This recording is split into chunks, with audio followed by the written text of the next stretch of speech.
शिंदखेडा तालुक्यातील मालपूर ग्रामपंचायत निवडणुकीसाठी गुरुवारी मालपूर येथे विशेष ग्रामसभा घेत महात्मा ज्योतिबा फुले सभागृहात मंडल अधिकारी रेणुका राजपूत यांच्या मार्गदर्शनाखाली वार्डनिहाय आरक्षण सोडत प्रक्रिया पार पडली।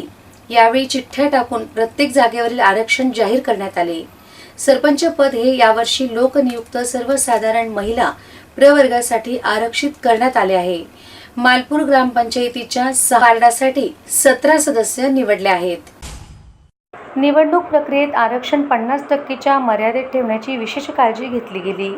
या ठिकाणी मोठ्या प्रमाणावर स्थानिक ग्रामस्थ, ग्रामपंचायत अधिकारी रवींद्र वाघ, मौजे मालपूर तलाठी नारायण माजुळकर आदी उपस्थित होते।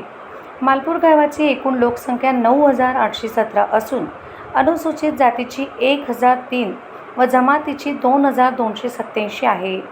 मागील 2.5 वर्षात प्रशासक राज सुरू असून सध्या डी.बी. पाटील यांच्याकडे जबाबदारी आहे।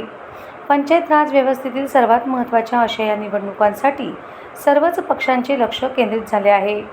2024 पासून प्रशासक नेमले गेले असून आता ग्रामीण मतदारांना निवडणुकीची प्रतीक्षा संपली आहे।